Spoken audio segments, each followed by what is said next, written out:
Okay, this is kind of weird, but I'm sort of like method acting with this thing now. Sort of like just practicing holding it near my Probably face. should as well because I'm going to do the wrong thing. It's really annoying. It's like a fucking balls in the face kind of thing at the moment.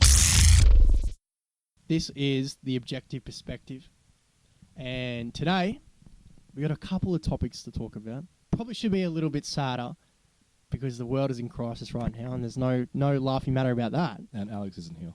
And That's the biggest crisis. fucking Alex isn't here. So who have we got here? We've got Josh, as we've already introduced. The main dog, the big dog himself. Something like that. We've got Liam James also here with He's you. also a James. Good And man. Isaac James, the sound/tech/IT He's a guy. fucking liar. His middle name isn't James. Isn't it? Is it? Fuck, I don't actually know, but I thought he was being a cheeky boy. Now I'm confused. We've also got Cloud here as our roadie in place of Caleb. Yep. Always going to have a roadie in the room. Our good luck roadie. We always have to have a roadie. That's going to be the tradition now. Like, we've got to keep going with that. Much like the MCU, we like to change up our roadies. That was very quick. I want to assure everyone that's listening, all of our 4 fans, that we did not plan an MCU joke in the form of roadie. That was like, he just did that straight off the bat. That shows some fucking talent right there. And that, honestly, I'm thinking maybe we get rid of Alex. We keep Isaac. He can do tech at the same time. We can do that. I think we've already done that with this episode. There is no Alex present here, so We're moving on. We've moved on. It's Auntie Donna. Remember start of Auntie Donna when there was actually 4 members. There was a 4th member of Auntie Donna, and he has since disappeared into the world of lawyerisms and law. Or maybe it was real estate. I'm not sure. But I was about to say real estate. Field, I thought it was real estate. It's both douchebaggy. I wouldn't say that. I would say they're the most douchebaggy occupations I was going to degrade them even further, but no. Okay, we can run with that. Go ahead. That's do fine, go ahead. No. Do continue. No, So we're divulging here. Let's move on to the big elephant in the room. COVID-19 coronavirus. Alex's absence. Oh, sorry, what? COVID-19. Alex's absence. No, I wouldn't say that. COVID-19. Yeah, that's what I was saying. Alex's absence is wearing on us. absent due to COVID-19, I heard. We probably shouldn't make jokes about it, but at the same time... What's he going to do? Downvote us? Oh, You can't vote on Spotify. Fucking nerd, man. I was more so in the sense of about probably a week ago we were making pretty full-on mad jokes about this because that was like, it wasn't impacting the Western world, and that probably says everything about Western ignorance.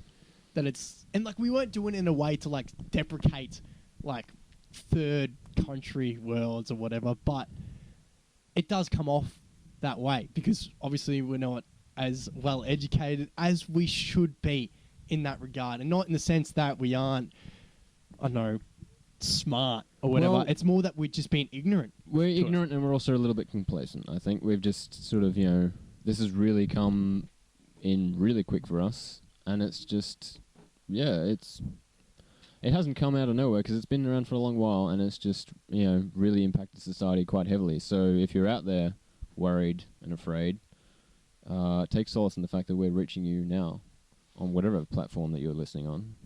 We're still here trying to reach you and give you some hope, maybe. That's all that matters. You got some sweet... If we can do that, we'll be happy at the end of the day. You got some sweet Liam ASMR to go to sleep to, telling you that everything's okay, and then he's going to brush your hair and you can lie on his chest and that he loves you so much. I'm here. But legitimately, it is a scary thing. And not just from the point of view of the virus itself. There's a whole domino effect that's going on here. But yeah, I don't know, me and you, in the sense, me and Liam. I know you can't see this, but this is me saying to Liam, me and you. But yes, we'll get a camera eventually so you can see the inside going on here. But yeah, it's a very clean, pristine studio we're renting in Brunswick every week. Most definitely. Oh, fucking beautiful joint. The Weeknd actually recorded his last album here. But yeah, but we had a conversation about this last Friday. We did off air. We had a little conversation about. We do have conversations off air.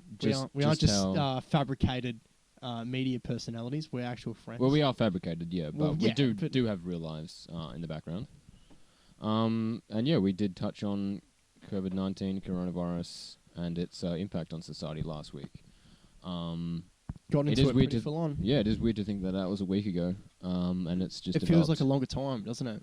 It has been a grueling last couple of weeks that have felt a lot longer than. Well, just the a couple last of weeks. podcast we recorded was what, not even 2 weeks ago. Well, tomorrow, 2 weeks ago. Mm-hmm. But like we were saying when we were talking about that, because like we were just sitting on my couch and we were just like back and forth, just talking about this situation. We're like, oh, I wish like we took this energy into the podcast. But then we started thinking about it a little bit more, and we were like, yeah, but if we did, we wouldn't be able to have this conversation that we're having now, because day by day it's progressing at such a high like rate, because it's so alarming. That if we talked about this 2 weeks ago, that we would have just taken the piss, really. Like, we would have made jokes about it. And, like, the flip side of the coin of that I realised is, and I should be much more, like, privy and aware to it, but the reason why so many people, and it's much more abundantly clear now, that the reason like people are making jokes about it now is because they simply want to bury their head in the sand. There's obviously a line. Do you think it's just that, making jokes? No, I think there's a degree where people are making jokes out of it because you have to make light out of the situation. You have to get through it in one way or another. The only thing we have right now is our smile. In a situation like this, we lose our smile, we lose our sanity. I truly believe that. I've seen people like posting things like saying you get a free pass at making jokes about coronavirus, COVID-19, and its impacts, because we all just need some kind of, way to lighten the mood a bit. Yeah, well, I think there's part of that, but at the same time, you can't tell me that everyone out there isn't making jokes about it because they're not trying to bury their head in the sand in regards to it. Oh, yeah, that'd be too generalising, really. Yeah, exactly. Well, generalisations sometimes are like a good thing to use in the forms of, all cops are bad, but sometimes also generalisations the entire are bad. impacts of coronavirus has become a giant generalisation in a weird way, because definitely. Many it's things a are going global to shut down. pandemic, is it not? Yeah. It's worldwide. It's widespread to like the highest degree. But it's given us some weird kind of clarity, I think, in a weird way, because it's affected everything and everyone, almost. And it's weird to just see everyone on the same level as you. Because definitely. Sometimes it's sort of like hard to think, okay, well, everyone's at a different level, everyone's at a different spot or something like that, and you kind of go, all right, well, now we're on the same page. Well, I think the thing that would give you most comfort in a time like this is the sense that you're not alone. And like, you can go through... social isolation speaks otherwise. Yeah, but like, the beautiful part of I've said social isolation is that so many other people are isolating themselves. It's not like a problem that we have in regards to a social issue where it affects a certain amount of people. This is very much worldwide. It's affecting everyone, every single person. And this is where a thing where I don't really get why we're kind of bastardizing people who are hoarding food. I understand it's the wrong thing to do, but do people really expect mass hysteria not to exist in like a global pandemic?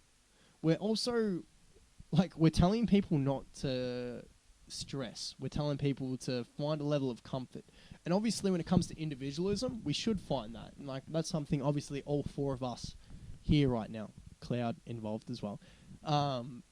That's why we can be so calm right now, because we're finding this just level of comfort, because we know that if you stress and you just run yourself ragged, that nothing good will come from it. But we can't have that expectation for everyone. Mass hysteria exists for a reason. And if we're saying, look, you can't just stay calm, but Victoria's in a state of emergency, you're all about to lose your jobs, this is the global pandemic that's going to affect everyone, old people and young children and people with certain disabilities are all going to die, but just stay calm. How can we really just bastardize people for hoarding toilet paper when they're scared? Sorry, go ahead. No, keep going with that. Well, I just think it's a thing of ignorance from both sides.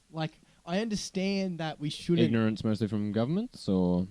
We'll touch on that in a second. I just want to talk about the people for the most part. Yeah. I want to talk about the people for the most part right now, but we can't expect people to act rational at a time like this. Yes, people should act rational, but there's a difference between what you should do and the expectations. Yeah? Does that make sense? What you should do and expectations? I think there's a difference between that. If you have the expectation that... Expectation for yourself or society in general? Yeah, no. You should have a different expectation for yourself and society in general. You are not people, you're a person. You can't expect people to act in the same way that you would.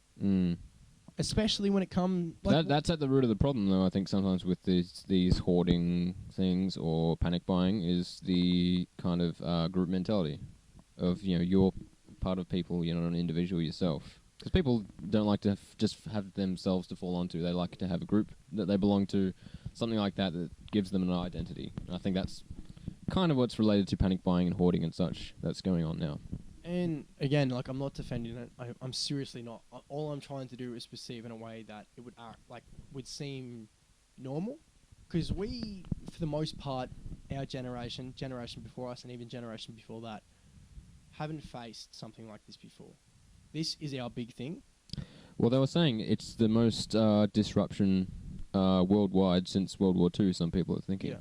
Well, I'm just trying... If we're in a situation like this, we can't be ignorant and expect... If we... Let's say something that comes to mental health, right? We as a people now have expectations that people should understand, yeah? To me, this is just a branch of mental health. These people are scared. They don't know what's going to come tomorrow. Like, that's the thing. Like, we don't know what's going to happen tomorrow. They're petrified of what's coming, and it's not like something that we can look at and reason with. We can't look at this and say, yeah, okay, it's a terrorist organization. Maybe we can get through to them. You got a faceless enemy. And it's unapologetic. It's not going to stop. It's going to keep going until it just damages everything. Because that's what diseases do. That's what diseases without a vaccine do. And like, we're looking at this from the point of view of 4 university like students, like, we're just, and like, I'm not demeaning or devaluing our word or whatever it is, but you gotta remember that most of these people that are like panic buying, they have families. They're scared of the tomorrow that will happen if they don't buy all this pasta, or if they don't buy all this flour, or they don't buy all these beans, they don't buy all this meat. And like, I'm not saying that I subscribe to their view, and I'm not even saying I understand it. But if we want to be like correct and we want to be right during this time, we can't just understand a few people. We need to understand everyone's point of view.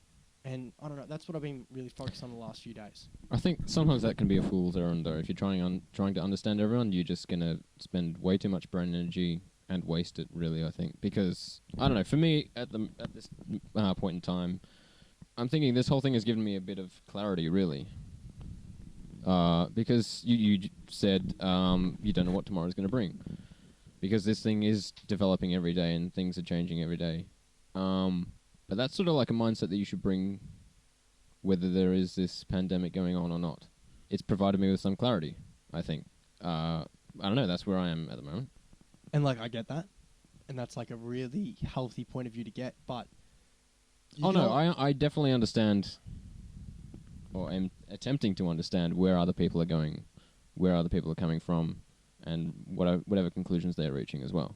I can definitely understand that, but for me at the moment, I've got some sort of clarity about what's going on. But I mean, as the days go on, there are more and more questions that I've got to ask myself of what am I going to actually do in this whole thing. And see, just because we're having differing point of views towards this doesn't mean that I don't share your perspective. I'm very much in the same mindset. I'm not panicking. 100%. I'm not panicking. I'm obviously scared to the right degree, and I'm treating the situation accordingly. But just because, just because we think this way, and some other people might think that we're thinking in a smug, effective way or whatever, doesn't mean that other people out there aren't going to think in a different way and aren't going to treat the situation accordingly to their mind. This situation does create mass hysteria. You can't expect people to not be in that mindset when the government's telling them, don't stress. But also, there's all these fucking things you've got to be scared of, and we've got to take care of those. How can you not expect people to prepare for the worst? And I'm not defending panic buying. I'm not defending any of that. It's wrong. And honestly, to me, something like the bushfires, which was just a little bit over a month ago, brought this country together and showed how strong we are as a unity. But the thing is, that was only affecting certain parts of the country. Now, something like this, where it's a widespread disease, comes about, This brings out the realness in people. This brings out the reality. Do you think there's more or less unity in that? There's definitely less unity. It's selfishness, is it not? Yeah, I'd say so. It is bringing about selfishness. And we have the perfect opportunity to say, fuck this virus. Let's fucking bind up. Let's act as a unity and say, fuck this shit. And honestly, there's no person that's excluded from this, because I look at Scott Morrison, right? He has a perfect opportunity here. He's been handed this golden opportunity on a silver platter. And this might sound bad, but look at the way he botched the bushfire situation. What's his opportunity here? To be a leader. To be a leader. He has every opportunity, like just as simple as coming out and making one speech and just connecting with the people. And they're going to be like, this is the guy. He has that chance, and not just from the sense of the conservative old people. This is very much a thing that unites us all. If he says the right thing, he can win the progressive young vote, like me. I'm not saying I'm going to vote for Scott Morrison, but this is the situation he's been handed. If he handles this with the utmost sincerity, he can do wonderful things with this, but he won't. He won't, because he's not a leader. But I don't know. I think that says everything about Australia's people. You have someone like Kevin Rudd in charge. There's still mass hysteria will exist. You can't escape that. But he's able to mobilise some sort of response. He'll have a much better reaction to this than someone like Scott Morrison. All Scott Morrison does is enable this kind of behaviour through. It's not through recklessness or anything. It's seriously through just negligence. Is that the word I'm trying to say? Negligence. Sometimes I struggle with words, but yeah, that's the word I meant. It's not that he doesn't care. He doesn't know how to handle a situation like this. And that's why he's not the guy for this.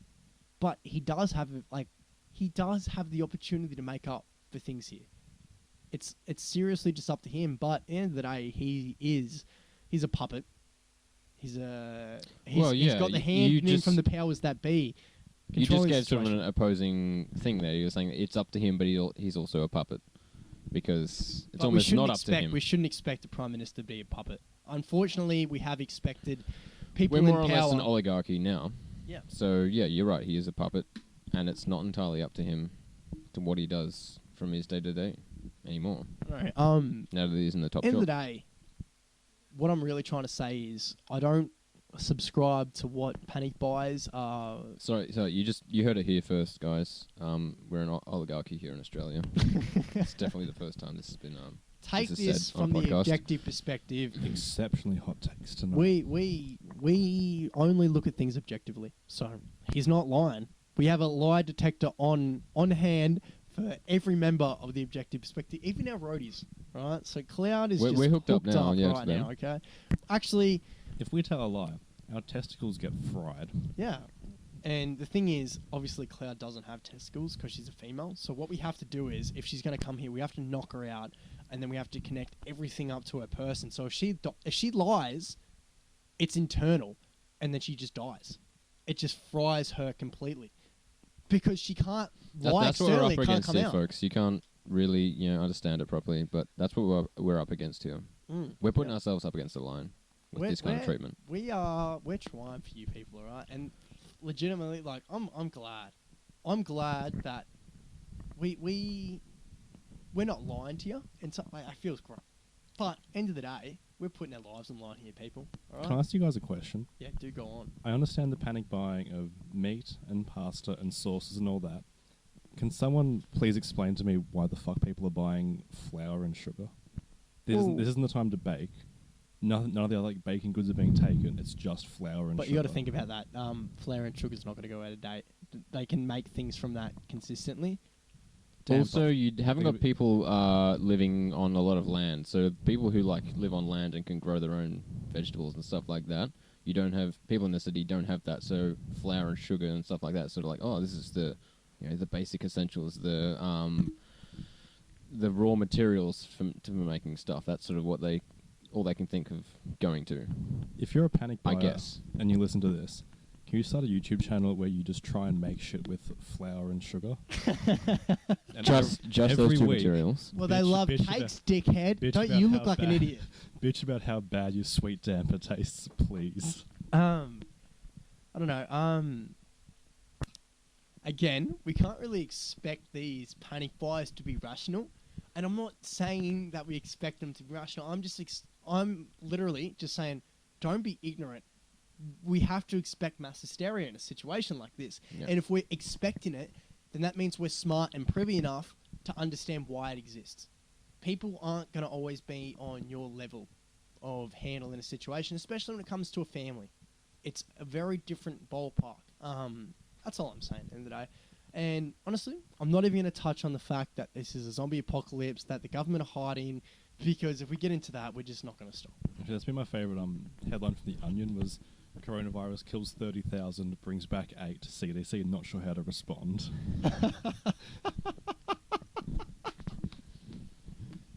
Bloody zinger from The Onion once again. Just You can just go piss. okay. We're not going to pause. No, we can pause. Oh, we can. Oh. Our tech guy can cut through that kind.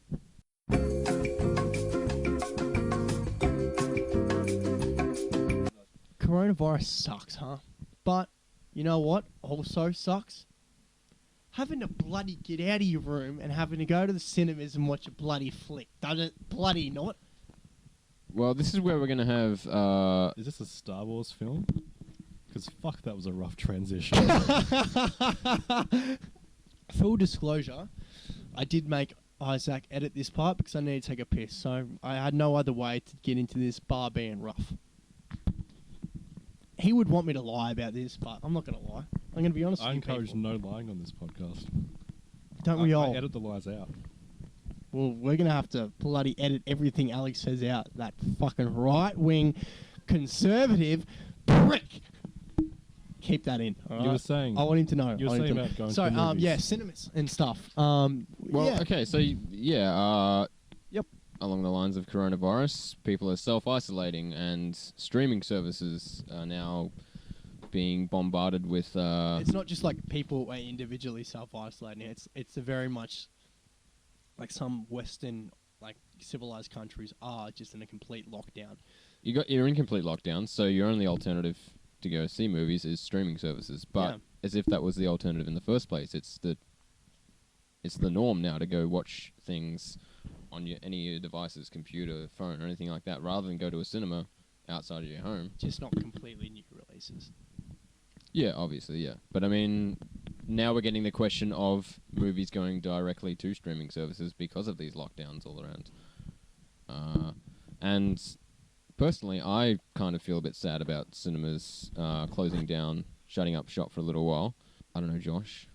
What are your opinions on that? Okay, obviously, I feel upset about the inevitable death of cinema. Because But- personally, I love going outside and going to a cinema, making it an event or something like that, to at least get me out of the house or something, to go and watch a movie. That's what I like. As a film student, though, I mean, anyone else can just...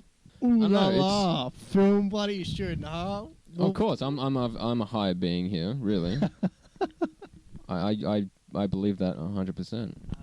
We get it. You watched The Irishman in one sitting. I've never watched that.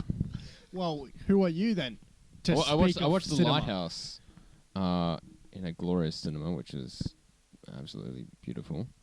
But yeah, I mean, is that our new future now that cinemas are going to close and stay closed? Well, obviously, I was also a film student for a time being. You are still a film student, Not- Josh, not- forever in your heart. Yeah, to a degree. But then I realised, hey, there's other things I like life. Whoa. All you need to do was that little sniffle of laughter there, Liam, and now I don't even want to do the podcast anymore. I don't Mhm. want to see the death of cinema. It's terrible. But we've got an opportunity here, haven't we? Well, it's not even just the opportunity. The opportunity was always going to come about. It's just been sped up. Yeah, well, definitely. Well, has it been sped up? Because this is process of elimination. end I of the think day, it would have happened really quite soon. I think. I definitely think it was going to happen soon. They needed new something releases like this to becoming spur it just on. going straight to streaming and everything like that. But I think it's just this is really quick in the pace, but not that much really. The thing is, I fully believe if you're going to be a progressive person, you can't be a progressive person and say if. And obviously you are, and you want cinemas to be around, but does that not directly oppose your views of progressiveness? If you're just like staying there and saying, yeah, but if you can go to the cinema and go watch this, it's like, well, I mean, I could just watch it on my tablet or my phone or whatever like that. Exactly. And that's totally fine. That'd be great if cinemas could exist in like mutuality with that, and we could have cinemas still around, but if you don't want to go to a cinema, you can watch it at home. But it's not financially feasible. It's one or the other, unfortunately. And I'm in the same boat. I wish cinemas could exist after this, and hopefully they can. But I don't see it like it's not a business savvy like movement to continue in cinemas. If it does, it's going to appeal to hardcore fans. Well, you said like being progressive and everything like that. It's got to keep changing. I mean, you could think 100 years back and you've got people like Buster Keaton and Charlie Chaplin making movies. And now you can just make a movie on your phone, albeit maybe like a poorer picture quality and poor sound, but it's there. You've got sound, you've got image, you got color. They did not have color back then. You had to actually put color into their films, by hand. And now we can do all that just by pressing a couple of buttons. Or Exactly. just the touch screens. And that may directly oppose my view in this regard towards film, because I seriously am in the same boat as you. I want cinemas to exist after this. I want to be able to go to the theatre and watch the next big film that I want to watch, I want that to exist. I want to be able to go and watch the next David Fincher film. I want to go and watch the next Edgar Wright film. I want to go and watch, the next, even as much as I think he's a phony now, I want to go watch the next Steven Spielberg film in cinemas. There it is. That's wait till Alex comes, all right? Me calling Steven tidbit. Spielberg a phony. That's a little nice juicy bit of It'll thing set there him for off. later. But I want that stuff. Like, I want to go watch my favourite directors. I want to go watch a Paul Thomas Anderson film in the cinemas. I want that. It's not that I don't want that. It's that when it comes to a point where you are socially interactive and so aware, you don't think about what you want. You think about what is right by the world and what will make sense more in the world. It's not going to a cinema anymore. It hardly makes sense going out for dinner anymore. Yeah. That's a novelty in itself. You And said then- before about different mindsets and where people are coming from. So for me personally, I like going and watching a movie with really great sound. I love going in for the surround sound, the music, the score, all the sound effects, everything. I absolutely love that stuff. So that's me personally. That's why I love going to the cinema, for that experience, because I don't have that sound at home. That's what I like. But anyone else can be different. Like for you, Josh, I don't know what you want going into a movie. Or a cinema, or just watching a movie on your phone or whatever like that. Whatever you're going into it with. And again, like, I get where you're coming from. It's not even that I get it. I share the same exact perspective. I go to the same cinema with you. Like, how many times we went to the movies together? Millions. Millions, exactly. And it's not even just that we went millions. It's how many films do you reckon we can It's different with Alex, because we can differentiate films with him where he hates and we love. There's not many films where not even just like we're like, oh, we like that film, we don't like that film. Our specific ratings towards most films are like that, like exactly the same. Like, think of just a random film right now and That give we me saw in a cinemas rating, together? because I know you rate films out of 10, not 5, and give me a rating out of it, and I'll give you a rating. Oh, for anything. Just Okay. any film. All right. La La Land. I give it a 5 out of 5. Yeah, But mine are stars, so I do. The maximum is 5 out of 5. Okay, well, I'd probably give it, like a 10 out of 10. Exactly. Everything Now, about it I loved. just to continue the progression of this not argument, because we're not arguing, but conversation. We'll call it that. Give us another film, Avengers Endgame. and I give that 5 out of 5. I'll give that 10 out of 10. Exactly. And Can I just throw one in, lads? you can Go for it. if you give a film. Yeah. Go ahead. Star Wars Episode 1. You mean The Phantom Menace? Yeah. See, I'm not a Star Wars man, but just because I'm not a Star Wars man doesn't mean I can't look at film and realize greatness. It's a 5 out of 5. Episode 1 we're talking about, correct? Yeah, yeah. 5 out of I'd 5. also give it a 5, but that's a 5 out of 10. Wait, no, is this... again, I'm not privy to Star Wars. This is the prequels. No, I was thinking of the very first one. That's episode I haven't 4. seen the You prequels because I didn't degenerate. bother. I didn't bother watching the prequels. Oh, okay, never mind then. We won't edit that out. That'll show my absolute ignorance towards Star Wars because I think it's bullshit. I think it's materialistic, and I think it's a very large form of capitalism that I won't bother with. But yeah, it's bullshit. Well, that's where you and I would differ. That's you're saying we agree mostly on things. That's somewhere where we would differ. But I fully believe this is where Disney has come in and turned it into that. Oh yeah. No, so I'd do agree we not with agree that. on that? Yeah. That's this is where my pre-Disney, belief though. goes into. This is pre-Disney though. The Phantom Menace. This is before Disney. Ever Yeah, had their but hands on it. I'm going off current scheme of Star Wars. So the That sequels. doesn't mean that before that it didn't suck. I just didn't watch it then. I only watched beforehand. I skipped the whole Lucas films before they sold Disney, and now I watched it. I'm like, watch the first one. I'm like, that's great. And then I watched the rest. I'm like, I lie. I watched the first one. I was like, that is what Star Wars is to me. I'm like, again, I'm not the biggest Star Wars fan. But I'm like, that is amazing. That's fucking pure perfection. J.J. Abrams should direct all these films. Just to get back on track though, I watched Rango, the animated film, Love it. on my laptop yesterday, and so for that I didn't That's a need good one because. I didn't need a cinema for that though. But what would you give? That's a good one for what I'm saying. What would you give that out of 5? Or with 10? Because 10. I know yours. I'd is probably go different. like a 9 out of 10. Yeah, exactly the The same. I ending give left it a me a 4. bit I on give it a- a 4 out of 5. The ending left me on a bit of a I was wanting a little bit more at the end, but Well, it's other not than a that, perfect film by any means. But what I'm trying to get across is that we agree on films. Like, think about it. We have very different minds. But at the end of the day, we're not even touching on films.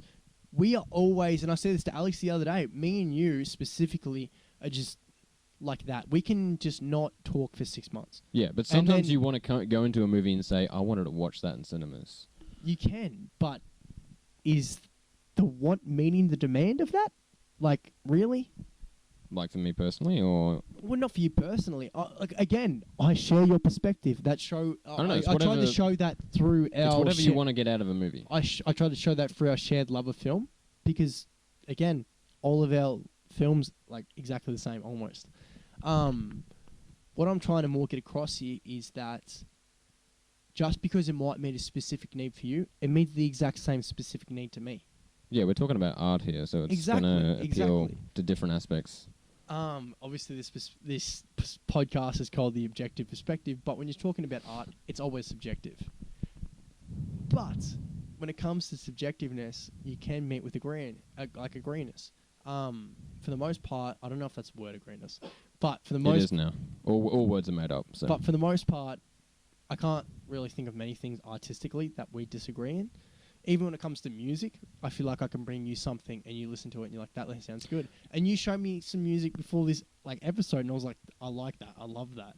And it's like not even that we share the same musically same taste, but it's like we know what each other likes. Yeah, It's talking not that we about disagree films, in that sense. Talking about films and music, it's like talking philosophy. Definitely is. Because it sort of That's a builds, really good thing you to say build out up on loud. something. Because it's like you say something, an opinion or something like that, your take on something, and someone goes, okay, I like that, that's interesting, and then go on their thing. You're not disagreeing or agreeing with them, maybe not, I don't know, but you're building on what they've talked about, and I don't know, getting to some kind of goal towards the end of it, and that's what it is, judging any form of art, film, music, whatever. 100%, you hit the nail on the head. And I don't think that and this isn't dissing you, but I think we've hit that nail on the head every time. You know, in our personal relationship, I think we did that in the first podcast, to be honest with you. I think it's a well-known fact that me and you hit like that. And art is obviously always subjective, but for the most part, I feel like me and you, and I said this to Alex the other day when I was in Bendigo, I was like, there's a weird thing with Liam, right? Because Liam's one of my best friends. I love him with my heart. But when I'm talking about my best... There's a bar. No. There's not really a but. It's more of a saying a good thing about you. I'm just joshing you. Whoa. He just... Fuck. That was supposed to be my thing on the podcast. I tried to start the first one off that, and now he's just... I'll just mooch. Okay. I'm an artist. That's what I do. All artists do. All the best artists do. They Still. apply principles from other artists. I don't know, look at Picasso. He's doing that to inspire, is he not? Yeah. And now look at, like, abstract art. It's such a norm because he inspired that. Fuck, I better not get into the art because I'll Go back to that I'll first go thought. for like 5 hours. But I was saying this to Alex, and this was the end of our car ride when I was in Bendigo. And I was saying, obviously, because of COVID-19, I'm like, look, like, I could get shut down in Bendigo and I'll see you tomorrow. Or I won't see you for 6 months because maybe we won't be able to see each other for 6 months because I'll go back to Melbourne and we'll be cut off. Maybe that's, like, where this will go. And then we got into a conversation about friends. Because, end of the day, I don't know, I look at Alex as... I look at all my friends, right? And this is not a diss on any of you boys. I love you with all my heart. I truly do. Or else I wouldn't be doing this with you. I chose you guys for a reason, you know? And obviously you guys chose me as well. But do you understand what I mean? It's like I could have went to anyone for another co-host. I could have went to another guy for tech. But I'm like, there's specific guys I want that are sharing my vision. It's like, I know Isaac's this mentally intellectual person that's fully in touch with himself, and he's put himself away for the last 2 years to be able to do that. More than I have. I've put myself away for the last year and a month, you know? And then I look at you, I'm like, this guy has not only put himself out there for the last year, uni-wise, he's been doing this for a while now. He went to Sydney and tested himself more. Like, I've put myself in Melbourne and tested myself, and that was great. But this guy's done Sydney and he's done Melbourne. He's above me. He's a fucking gangster. And I appreciate that, and I love that, and I put you guys in such a high steed in my friends. So that's why I'm not trying to put you down. But for me, I'll always have one best friend, and it will always be the guy that took me in, that always made me feel like I'm part of his family. Like, there's only one person. You know when you see a meme on Facebook and it's like you knock on their door, like your friend's door, and like they let you in.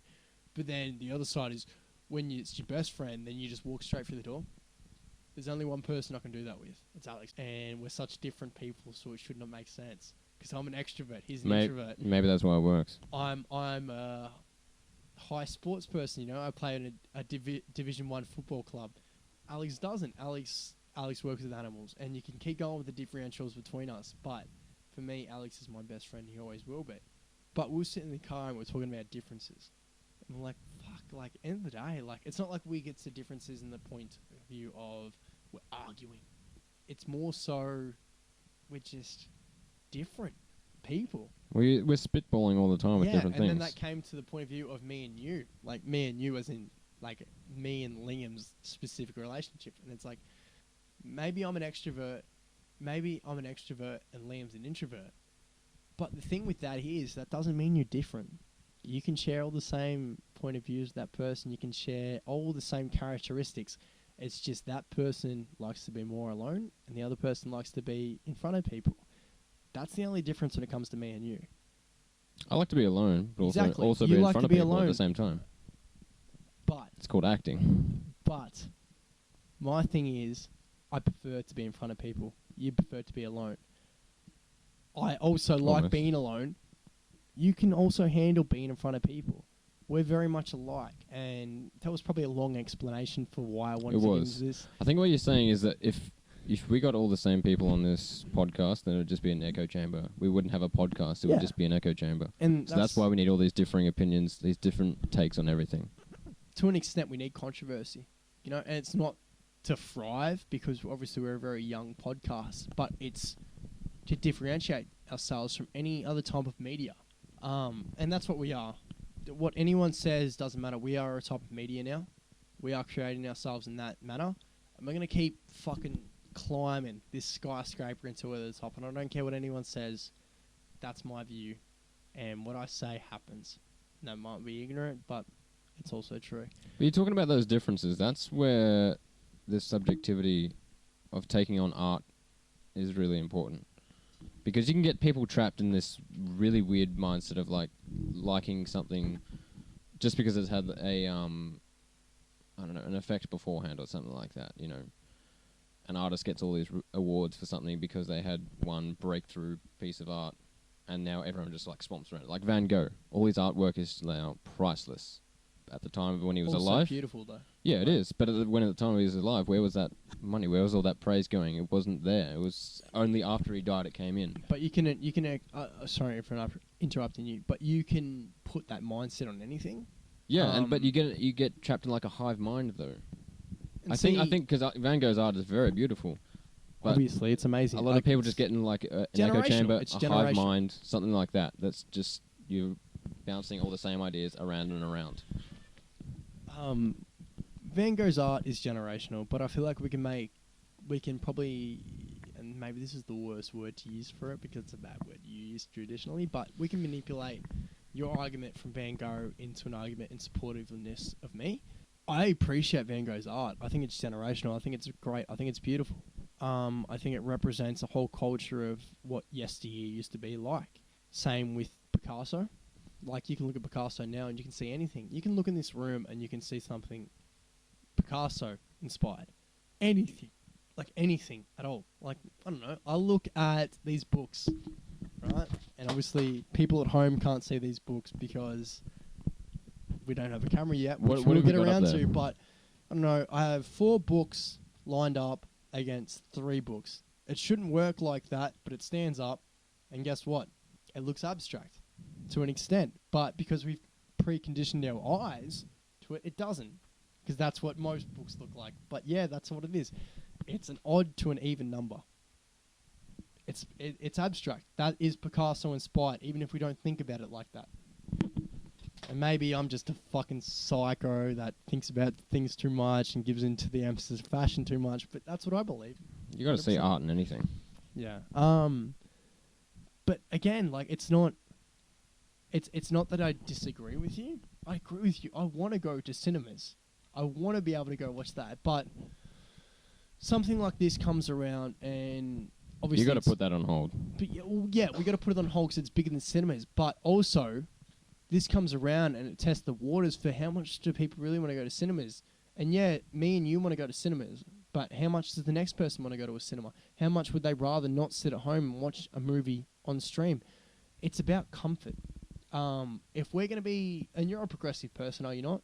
Yeah, I mean... Exactly. Disruption's got to cause... I think conservatism is bullshit. I think being a conservative is rubbish. Progressive means that you're constantly moving forward, doesn't it? Progressive for me is disruption.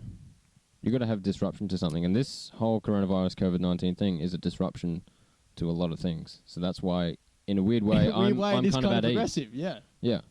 Like, I'm not saying go out and get infected and everything like that, but no, just we definitely do not endorse that. But take on board just the disruption that it's having on society and everything.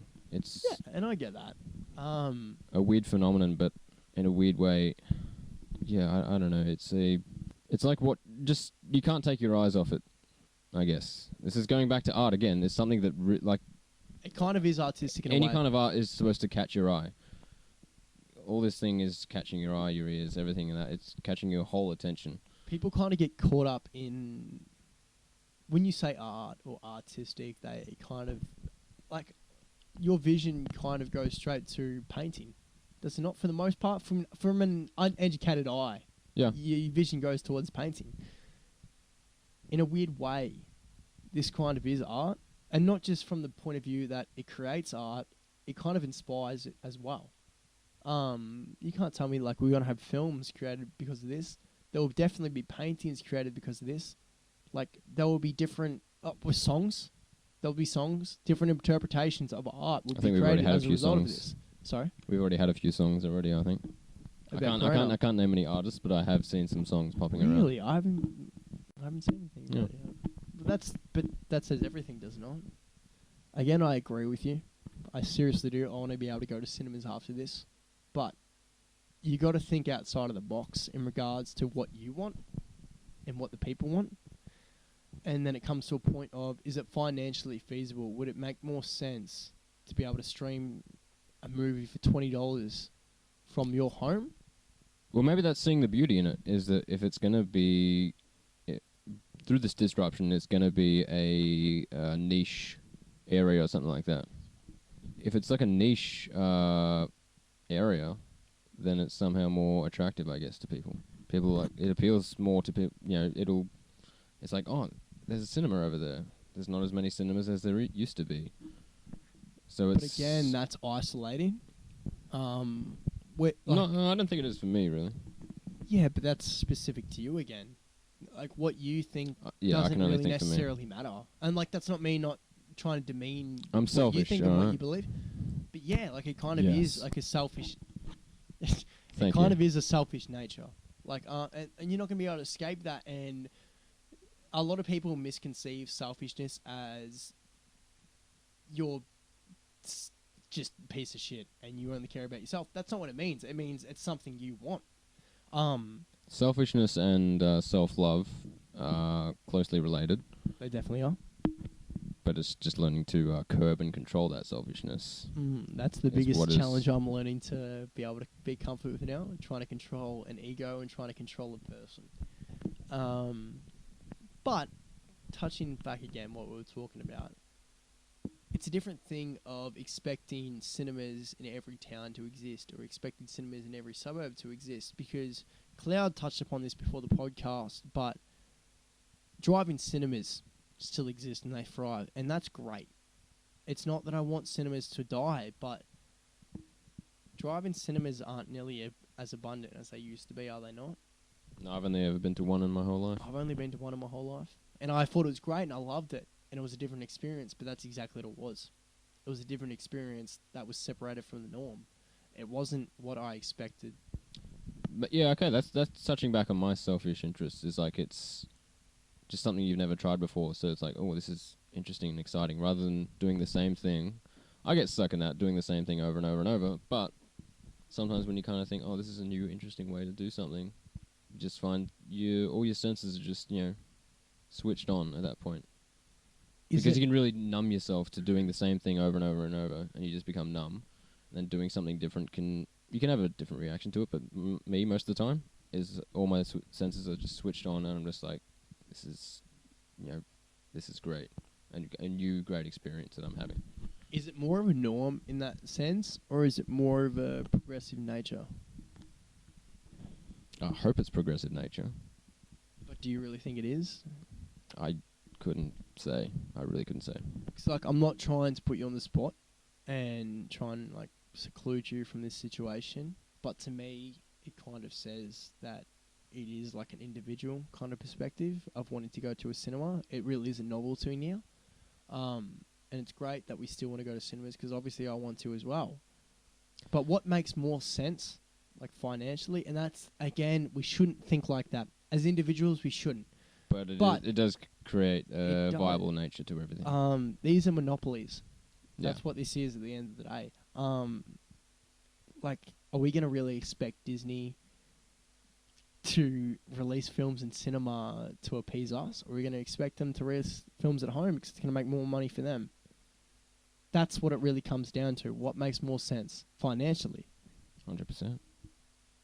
And I'm not demeaning your opinion on this perspective, because obviously, again, I want to go to cinemas. I want to go experience films in cinemas. I want to pay $20 to go watch a big Avengers film. That's me. I want to do that. But I would also rather spend $20 to watch the next Paul Thomas Anderson film at home, because I don't want to go watch that in cinemas. I have no need to do that. It's just for big blockbusters. But then when it comes specific to that situation, does it make sense financially? Probably not. I mean, you've got like the biggest events, like the biggest movie event that I can recall in recent memory is Avengers: Infinity War. That was huge going Just into quickly, it. what made more money, Endgame or Infinity War? Good question. I don't know. Have we got stats on that? I feel like it was Endgame. I seriously feel like it was Endgame. And it couldn't have been much inflation in the next 2 years. Well, that broke the record, I feel. Infinity War was close, but I'm pretty sure Endgame broke the record completely. Well, like you said before, it's a monopoly. It's they're trying to make money through this, so splitting the movies up. And it'd be great if they could do it in the form of this adds to the box office, but it's a novelty as well. It's a novelty, but it's also splitting it up. You're splitting up these, it could have been maybe one movie. Maybe they could have condensed it down. I don't know. But splitting it up like that, it's like it's two events. Like you come here for, like, it's the old-fashioned to be continued of old TV shows. That is... You hate to see it, But it keeps you there, and it'll bring you back next week to watch the next episode Liam, to be continued. You couldn't have put that in a better way. And Timmy's still stuck in the cave. I want to see if Timmy gets out of the cave in the next episode. Jesus Christ. You also did that in a way that is completely in relation to the topic. So what a banger. What a banger of a thing to say. We've got some more bangers coming up for you But guys you later. also said in a way that completely proves my point. It's just not going to make sense financially. Like, me and you could go to a cinema and that's great, but Oh, yeah, they spend heaps $40 advertising all that stuff. Exactly. That makes $40 for the cinema. Whereas they can make a deal with Netflix or something, and it can be a deal with A and Netflix movie. Don't get it fucking wrong. Netflix can promote. Like, they can get Netflix to promote and then also stream their movie, and all you have to pay is $20. And a small portion of that goes to Netflix, the rest goes to the cinema. Both of them are making more money than they should have made before. It just makes more sense. And I don't want it to make more sense. I want to be able to go to the cinema and put my money in there. But you can't expect them to think that way. It's going to be the death of some things. And unfortunately, I believe cinema is going to come along with that. Well, it's the analogy of the phoenix rising from the ashes, you know. To make something new, you got to kill something. Or, in this case, just let it die. Before you were talking about how... Just hold on real quick. I forgot fucking Isaac was on the podcast today. Do continue. Thank you. I've been kind of quiet, letting you guys go. How like drive-in cinemas have become a bit of a novelty. I think the last few years we've seen a massive rise in like outdoor cinemas, like Movies by the Beach, Botanical Gardens, rooftop cinemas. So I can see that sort of being the cinemas of the future, is these novelty events over the warmer months to get people outside, a nicer atmosphere than like a dark, kind of musty room that smells like stale popcorn and spilled Coke. And Not to shit on Bendigo cinemas, but like... and Yeah, if it's come going to... So, no, you go ahead, Liam. No, that was it. Just come on, Bendigo Cinemas. Yeah, Come on. well, obviously Bendigo Cinema is not perfect, but I love Bendigo Cinema for that fact. It Cinema smells 1. like... Cinema 1 is beautiful. I love that. I don't know, I love like that going... I'm a Cinema 3 boy.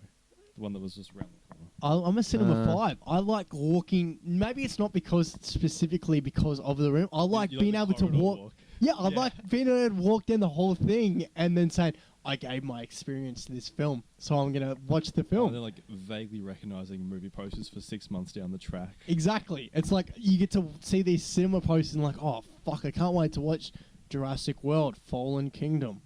Fuck, I can't wait to watch Birds of Prey. And then I can continue. It's because it's all bullshit. You don't actually want to watch those films. But that's part of the cinema experience. It makes you think you want to watch them. No. I do love cinemas. And I hate that it comes off across that I'm wishing upon death of them. I'm not. Oh, no, it doesn't come across like that at all. You're just acknowledging that that's what's going to happen. It's like grandma's on life support. You don't want her to die, but she's going to. Is the podcast not called The Objective Perspective? Should I not look at this in the most objective way possible? I should also make it clear that I am not totally against the death of, cinemas and everything like that, because we got to keep moving forward with, streaming services and such like that, and evolving into new forms of cinema. It's definitely not that I'm against the survival of cinema. It's very much that I'm accepting and understanding of what comes next. This virus doesn't create mass hysteria as a result of being a virus, because again, this creates misinformation. Creates and mass hysteria because we can't go to the cinema anymore. That is the most important thing due to this podcast, because the emphasis is on film. But when it comes to real life, I'm holding these values not as a result of because I believe that film isn't important. It's more so that, unfortunately, a lot of my favourite things are going to die as a result of this. And that kills me. It kills me to say that. And a year ago, it reduced me to tears. But now, I'm able to find joy in things that are accessible. Myself, my friends, in particular you guys. I wouldn't do this with anyone else. I wouldn't be able to have this conversation, this podcast with anyone else in relation to this, and be able to hold my cool.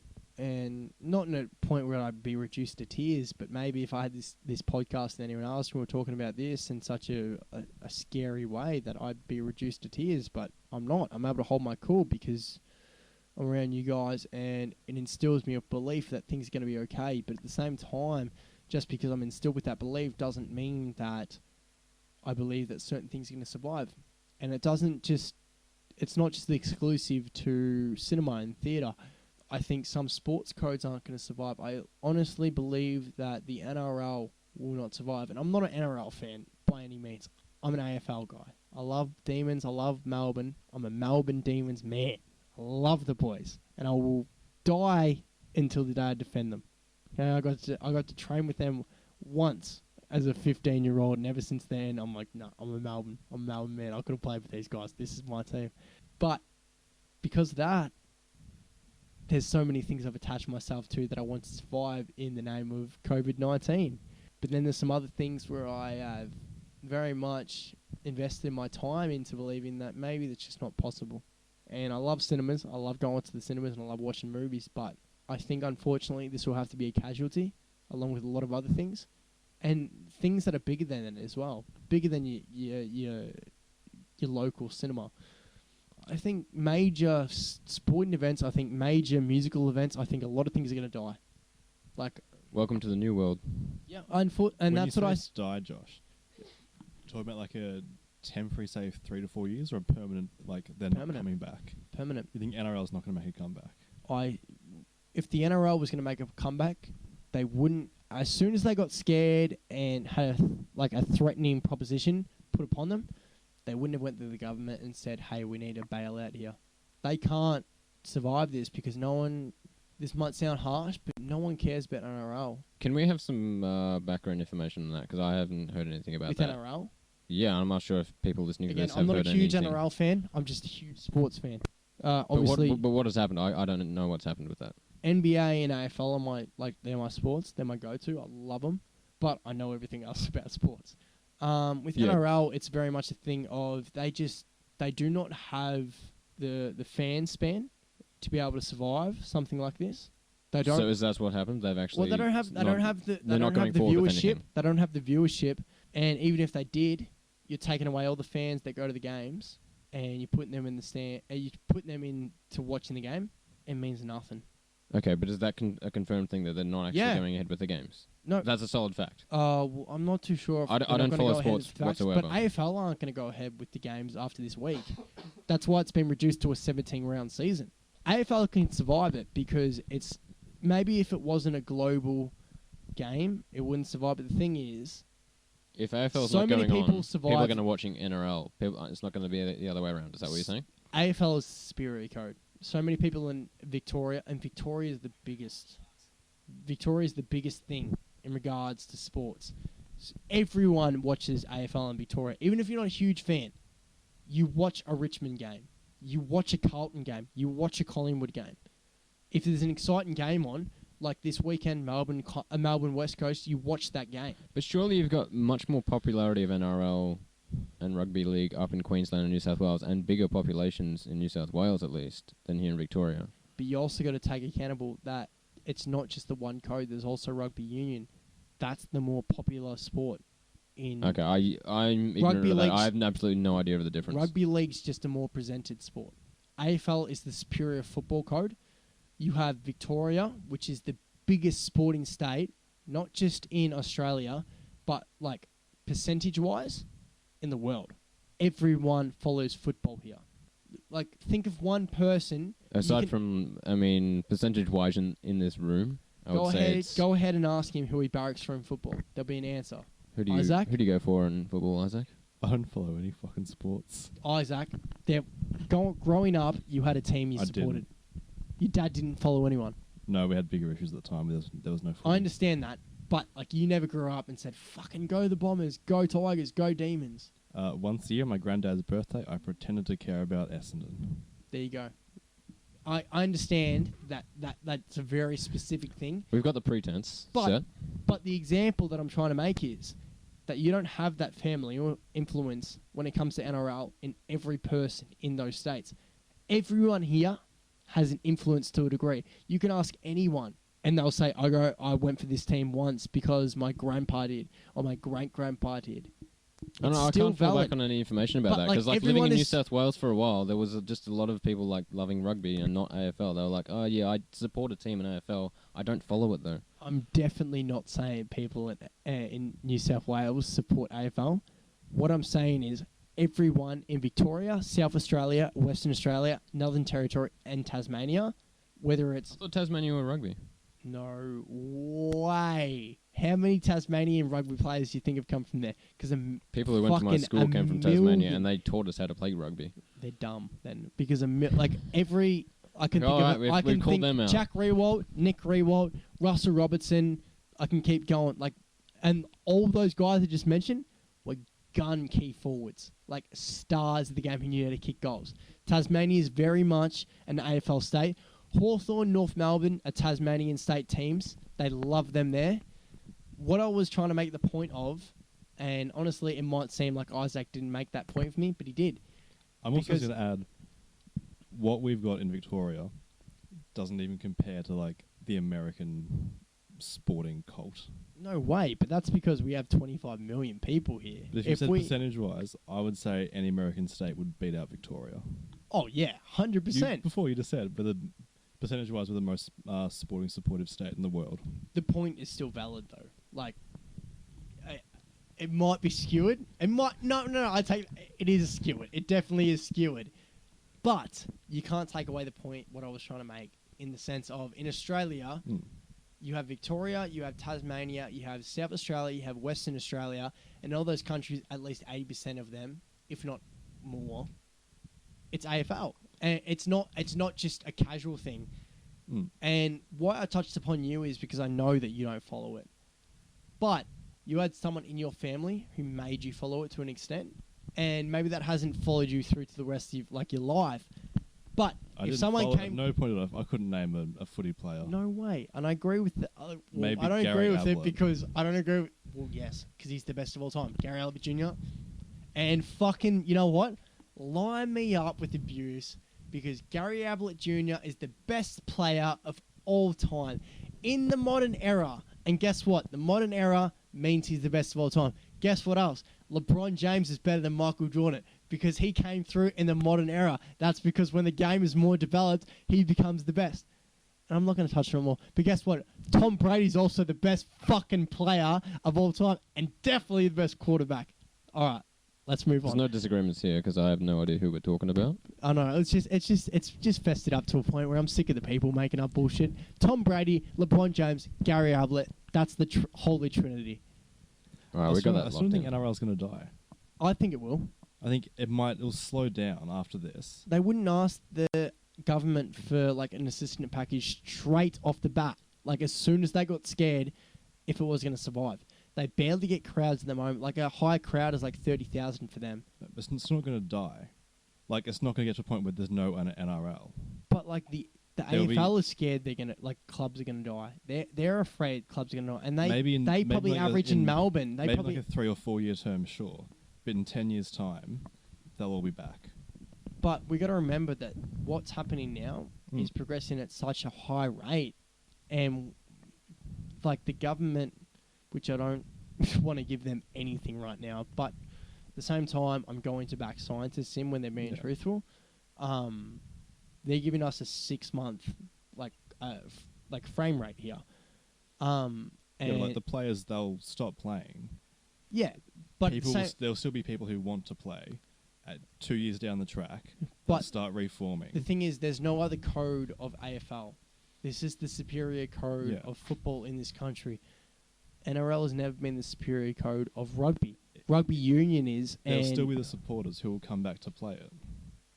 But will there though? Because you got to remember that AFL is. I don't think they're going to move on to different things. People are still going to want to play this. Well, think about it. If AFL was a worldwide game, people would move on to that. The worldwide game of AFL.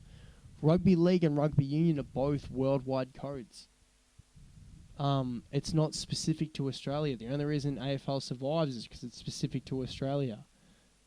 That's why you have so many people watching from America right now, because there's no sport going in America. Fucking bless America, because right now... So they're propping it up? NBA is my favourite sport in the world. At this specific moment, because I've been so into it the last year. And I'm a Lakers fan, and guess what? The last couple of years, I've seen the Lakers do fuck all, and now we've got AD and LeBron acting like absolute troopers, and we're going to do nothing. I'm also a Melbourne fan, and this was the year that like expecting Melbourne to come up and just go wild and make the top four and just kill the whole league. And I've come in and I have to act diplomatic because the teams I go for are going to suffer as a result of this. But I think that should say everything about my opinion towards this. I'm not saying this from a way to say fuck the NRL. I'm saying this because I think it's a real reality that we're going to have to get used to in regards to film, in regards to a lot of sports, in regards to music festivals, and not just specific to those, it's everything that comes along with that. We're going to have to get used to that. I've said to a lot of people that this poses the threat of a new world order. And people get... I seriously believe, and maybe they don't even realise this, maybe it's a natural defence mechanism. New World Order perceives the people in the fact of something like a film like V for Vendetta. Can I just interrupt there yeah, for a second? Go ahead. Isaac, can you search up for me what country has a minister for loneliness? Because I'm pretty sure it's the UK. Tracy Crouch. And it is the UK government that has that? Yeah. Okay, that was right. Okay, I was just thinking about, because you said New World Order and everything like that, we're going to have to get used to a new way of things, in that there's like reduced crowds and everything like that. So, are we going to have, because we've got more lonely people than ever despite social media and all those things, is that just going to be our new way of life, getting used to being more lonely? For at least 6 months, yeah. And again, that's just my personal opinion. But a lot of people don't invest their time into this, and I've invested so much time into this. And I'm not saying what I say should be perceived more perfectly, I guess. Higher self? Yeah, at a higher rate. But at the same time, I think about things when it comes to this at a higher degree than most people do. And it might sound shitty, but I think when people think about this much more than other people do, you give into the emphasis of that. And that's what I talked about the whole podcast before, did I not? Talking about the emphasis of a moment. And that's all I've done is stress about this. And again, not from a personal point of view. It's everything that comes along with this. It's economic collapse. And that's the thing that scares me the most. And that's the thing that I don't think people give into enough of this. Because I met up with a nurse, someone that I'm great friends with, someone that I think is one of the best people I've ever met. But I had lunch with them the other day. And I don't know why. I just assumed they'd be on the same level as me. They're completely out of it. And not of it? How? Not from the point of view that they want to be out of it, but because they're so invested in trying to fix everything from the health point of view. What do you mean by out of it? Like, they weren't on the same page as me. I was talking about a new world order. I was talking about... And they were talking about, what, just like a minor disruption or something? Kind of. And obviously it's different because it comes from a point of view of physical health. But I was talking about, this does... Like, you look at the definition of new world order, and what does it mean? It means new ground for different political order. Does it not? If you're going to condense this down, does that not what it means? I mean, I'm kind of like having like flashbacks to like my history lessons of like after World War One. So at the start of World War One, you got all these imperial empires standing up: the Austro-Hungarian Empire, the Russian Empire. You know, at 1914, all these things existed. The German Empire. 4 years later, these empires did not exist. Germany was a republic, the Weimar Republic. Russia halfway through became Soviet, and Austria-Hungary was split up into all its different countries that make up Europe today. And again, I'm on the same page as you. My whole different perspective. But what you're saying is that there's a disruption there. There was a huge shift in everything, and there was a new world order. I mean, Germany. You look at Germany and look at their art that came out of Germany then. All this in the Weimar Republic of Germany, there was all these new crazy weird films that would not have existed in their weird conservative world before World War One. And like I understand completely what you're saying. A massive shift. And I don't know if you're, because obviously we're different people. I don't know if you're like trying to meet me in the middle or whatever, but I feel like as if you're kind of proving my point right. I'm just sort of thinking like you got to look back at history to try and project into the future because history repeats Have I itself. not been doing that? Like, have I not been doing that the entire time? I agree with you when it comes to cinema, but I'm also touching upon what happens in the past. Cinema won't exist. Art doesn't exist in the form it does before. Obviously, it's very expensive. That's because it's a niche market. It doesn't exist in the form of you can go to an art cinema and you can see the Mona Lisa everywhere. And obviously, you could see that before. And in different forms and shapes. But seeing the Mona Lisa, I don't know, let's say, how long ago was the Mona Lisa made? It's the 1500s, I'm pretty sure, or the late 1400s. It would mean nothing back then, would it not? Or not nothing. Well, who knows? Not I as, mean, no, but it wouldn't mean as much now, right? well, it's probably one of the biggest, if not the biggest, cultural It is definitely. piece of art. Well, What there's is an it argument to called? make Just that there's an piece of argument to culture make anyway. that it's the biggest piece of pop culture. There is zero argument to make that it is not the biggest piece of pop culture in regards to drawn art. Yeah. But why did something like a piece of artwork, why did that like change the world? And now we've got a virus that, you know, I mean, a painting doesn't infect you.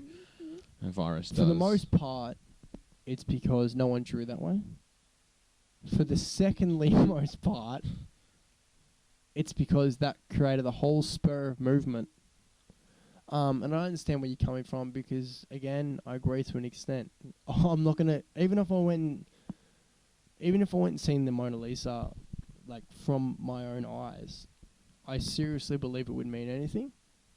But my belief very much is, like, again, when it comes to famous people, I don't care. You know, like, I don't... But that's because I view myself on those level of those people. You know, like, I went for drinks with, you know, Ricky Nixon, you know, a bunch of AFL players, and I haven't ever given into the belief that they're better than me. I'm like, they're just there, you know? And I understand that's a very specific niche thing, but I think that says everything about the person you are if you don't really care. And maybe that says everything about my perspective on things, regardless of how they come about. But I feel like most people wouldn't talk about it in this manner if it wasn't for that nature. I love art, you know, in every form. I talked about, how long did we talk about modelling? Something that I don't think that I'm good at before this podcast, Cloud. Like 40 minutes, an hour, half hour. Yeah? Cloud just nodded in agreement. But that's what I believe in art. Like, again, it's subjective, but in this podcast, the sole purpose is that we look at things objectively. And objectively, I don't think cinema exists in this new world order.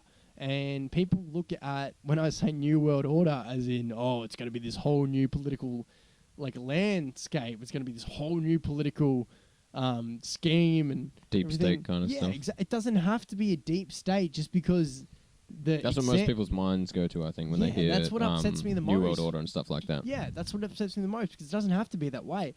The whole definition. Maybe you should just say New World, I guess. But I'm not gonna say that to just like meet Appease. people's definition, you know. And you do the same, would you not? You wouldn't do it to me. We're very much the same in the same manner. We're not going to say things just to meet people in the middle. We're going to say things we're 'cause touching we on mean it. Alex's like conspiracy theories here and everything like that. And when people hear the words or something, they're like, "Oh, have you heard this conspiracy theory?" People automatically think, you know, tinfoil hat kind of guys. And yeah, me and Alex both agree we don't like that because, you know, to look at conspiracy theories properly is you really got to look at, you know, what is actually supporting it, what is bullshit, and what is not. And I think people just really write it off a lot of the time. You know, sometimes, and this is obviously this is only a second. But I'm a tinfoil hat guy, just so you know, guys. He's not. He's definitely I'm not. wearing on right now. He can say as much as he wants bad about himself. I have never met a man that's much more of a realist, obviously, than myself. Because when it comes to yourself, you should believe that you're the most realist version ever, or else you go into a form of pandemic in reality to yourself that you're gonna panic. You should view other people as they're the most realistic and most reasonable person ever. There's no one in this world that I look at more as a reason. And I'm not saying this to suck up his Oh, ass thank you. and fucking be his best mate, because I know you look outside I of the love walls of that. this Thank you. podcast, even looking inside of the walls of this podcast, there's things we disagree on. We're and looking inside. God, I'm gonna see right now. He keeps fucking talking while I'm trying to wrap him up, and if he does it again, I'm gonna. He's gonna take it all back. But again, end of the day, what I'm actually trying to get across the line is that I agree with Liam for the most part, but just because I agree with him doesn't mean that I'm able to take myself away from the conversation, in the sense of that it is very much a conversation of a niche market now, and that's what cinema is. That's what theatre is. Unfortunately, and again, I agree with Liam. I want to go to a cinema and watch watch a favourite film. I have never ever cried in a cinema as much as I have as when I watched Endgame. And guess who I went and watched that with? Liam. And there's certain things when it comes to regards to Liam where it's like, this guy just fucking took care of me. He had my back. He made me feel like a person. But that doesn't mean I'm going to agree with everything he says. And that's why he appreciates me so much, I feel, as a friend. And I appreciate that appreciation. And I appreciate you appreciating that appreciation. All right, that really drove the point home.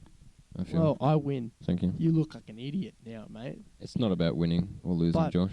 he is correct. It's not. But again, I don't know. I had a few from our successful podcast, may I say, because we had about 145 views on YouTube, and I'm not too sure about Spotify. But guess what? We have a Spotify, and you don't, because you don't do anything with your life. But yeah, and what I appreciate a lot from some of our fans, which feels good to say, because obviously they're our friends and stuff, but they're listening to the podcast because they appreciate us and love us, and I love the word out of that. But some of the, I guess, criticism I had towards the podcast is that we don't agree enough, and I'm not going to aim out of my way to try and disagree with enough. Liam, but because there's not many things that me and I think you Liam mean we agree don't on. disagree enough. Well, yeah, we don't. Well, when it comes to me and you, we don't really disagree on much, which is weird because we're very different people. I think we disagreed enough on this episode. You know what? I don't even think that we're very different people. I literally think it comes down to what's that test called when it comes to your personality? Beep test. Don't say Myers-Briggs. Beep test. The beep test really. The Myers-Briggs test. The Myers-Briggs test. Some have said that's outdated. I'm liking Cloud more and more as she talks. I think they said that approximately 4 minutes after it was invented. When was that invented? Myers-Briggs. Too fucking long Just ago. quickly, can we please look that up? I feel like we're getting much in touch with this podcast now, because before you listen back to it, and it's like we were saying stuff to Isaac. 62. 1962, really? Yep. I thought it was older than that. Like the we need to same retire norm, the same norm questionnaire that we have now. The MBTI was, yeah. You know, it's funny because I was with an ex-partner, and this is when I was very much going through my depressive state. And this might seem crazy to you guys, but I got the option of an introvert. I've had the option of extrovert. See, I'm pretty sure we've talked about this in the sense of that we've taken this a few times. We've got the proper one that's instrumental to us, and we got the exact same one by the fact that I got extrovert and you got introvert. Yeah, otherwise it was more or less a very close. If you put the personalities on a circle or something like that, they're right next to each other. But even if you think outside of that box and you don't subscribe to what we're trying to subscribe to in the sense of something like an identity to grab onto, what I've been trying to say tonight is that me and you are very much the same, and to me the only difference is it does come through the Myers-Briggs test. I'm pretty sure, I can't say with certainty because I didn't hold on to it, but I'm pretty sure when we both took it a couple months ago, when I brought it up against you, that we got the exact same one, bar the fact you were the introvert and I was the extrovert. And that says everything for the moral grounds, the social standards of that we are the same person, bar the fact I like to be in a group like this, you like to be by yourself and gather your thoughts. We're looking through pretty much the same bifocal lens. And that's what I've been saying all night. Honestly, We've just got eyesight and the rest of the world's got bifocals. That's it. Liam's hit it nail on the head. Honestly,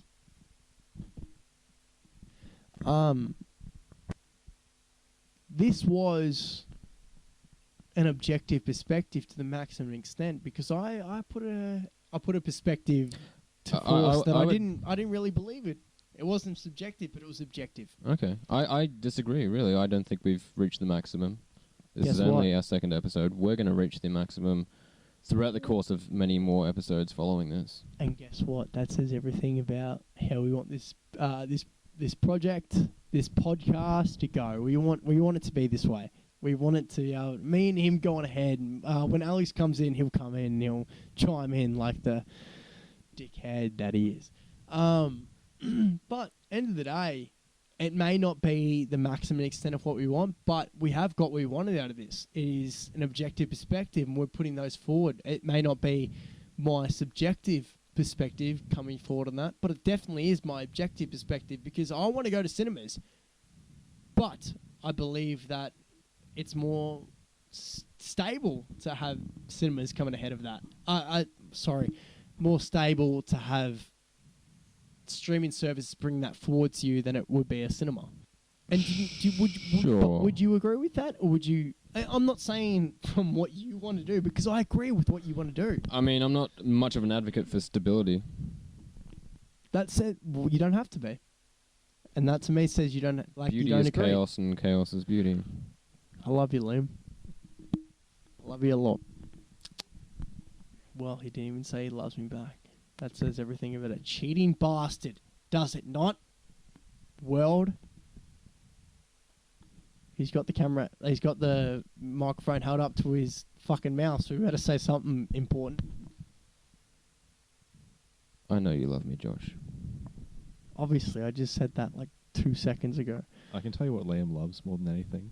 Go on. Getting groceries. Call him more. Really? He enjoys getting groceries. He does love his groceries, and you can't deny that. Anyway, Nothing more takes any prevalence. End of the day, I love you, and I appreciate you listening. This is the objective perspective.